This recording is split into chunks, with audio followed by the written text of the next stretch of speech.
My name is Emma. I am 32 years old. I work in a small office. I have a quiet life. One day, a new boss came to our office. His name is Daniel. He is 40 years old. He is kind and friendly. He smiles a lot. He speaks in a soft voice. He makes everyone feel happy. At first, he was just my boss. I said hello. I smiled. I went back to work. But after some time, I started to feel something. I liked talking to him. I liked hearing his voice.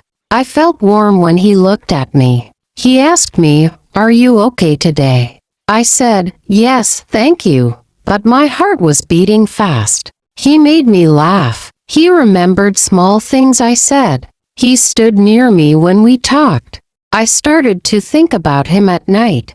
I didn't want to, but I couldn't stop. Then one day, I saw his ring. He is married. My heart felt heavy.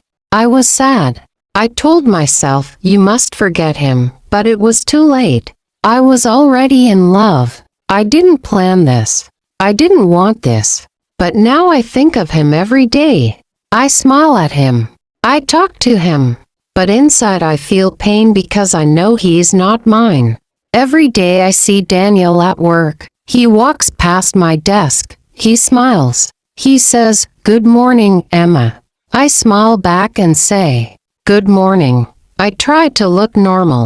But inside my heart is not quiet. It is loud. It says, "You love him." He doesn't know my secret. No one knows. I sit in meetings with him. He looks at the screen. I look at his face. I try not to stare, but it's hard. His voice is soft. His words are kind. I feel happy when I hear him talk. One day he stood close to me, very close. He helped me with my computer. His hand touched mine by mistake. My heart jumped. My face felt hot. He said, "Are you okay?" I smiled and said, "Yes, but I was not okay." I wanted to cry. I know this is wrong. He has a wife. He has a family. He is not free. But love is not always good. Sometimes love hurts. Sometimes it is quiet like mine. A secret love. A silent love. When I go home, I think about him. I sit alone in my room. I ask myself, why do I feel this way? I don't know the answer. I only know one thing. I can't stop my heart. One Saturday, I went to the park. I wanted fresh air. I wanted to clear my mind. I sat on a bench and watched people walk by. Children played. Dogs ran. The sun was warm. I closed my eyes for a moment. Then I heard a voice. A voice I knew. Daniel. I opened my eyes. He was there just a few steps away. But he was not alone. A woman stood next to him. She was smiling. A little boy ran to them. Then a little girl followed.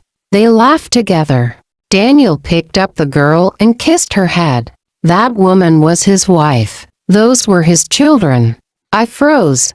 My heart felt heavy. I could not move. They looked so happy. They looked like a perfect family.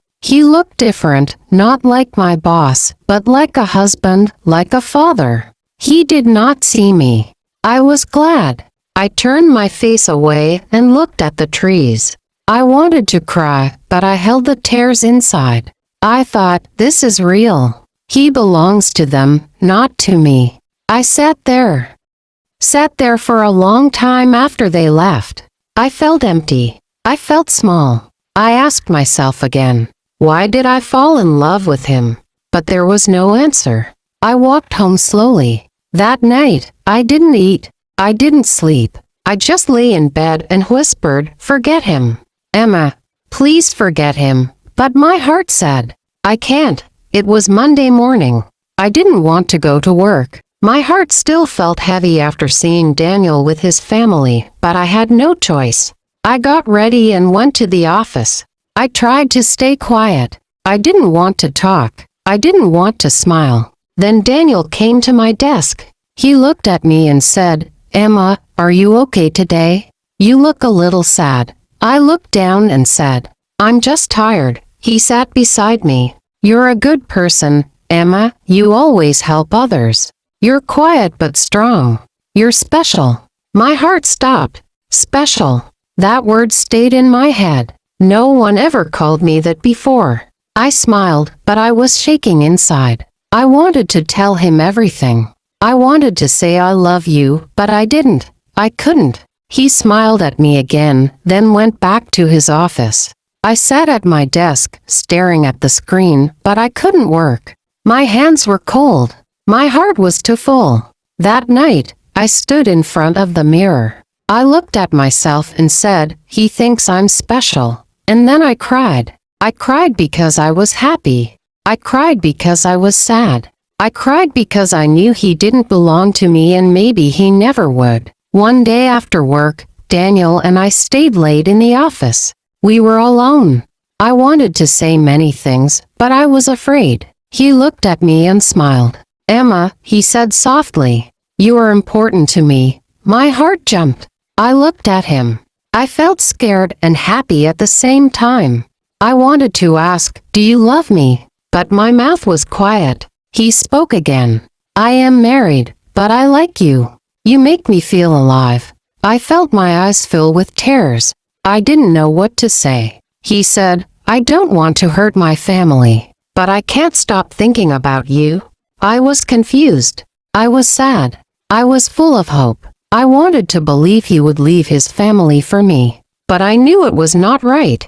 I said, Daniel, I like you too, but you have a family. I don't want to be the reason for pain. He nodded. I understand, he said. We were quiet then. The room felt cold. That moment stayed in my heart. It was both beautiful and painful. I didn't know what the future would bring, but I knew my love was real. After that night, things were different. Daniel and I worked together, but we didn't talk about feelings. We kept a quiet distance. I thought a lot about love and pain. I knew loving a married man was hard. It was full of sadness and secrets. One evening, I sat alone and made a choice. I told myself, Emma, you must be strong. You must love yourself first. I decided to stop hoping Daniel would leave his family. I decided to live my own life to find happiness without him. It was not easy. Sometimes I still thought about him. Sometimes I still thought about him. Sometimes I still felt my heart break, but I learned something important. Love is not just about holding someone. Love is also about letting go. I started to smile again. I started to dream again. I started to love myself. Daniel will always be in my heart, but now I am free and I am ready for a new beginning. Dear friends, thank you for watching and listening to this story on English Stories with Alicia. I hope you enjoyed it. Remember, love can be hard, but loving yourself is very important. Take care of your heart and believe that happy days will come. If you like this story, please like the video and share it with your friends. I love reading your comments. Thank you for being here. See you soon in the next story. With love, Alicia. Thank you for watching. If you enjoyed this story, please give it a thumbs up and share it with your friends. Don't forget to subscribe to our channel for more English stories and lessons. Hit the bell icon to get notified when we post new videos. Your support means a lot to us. See you next time.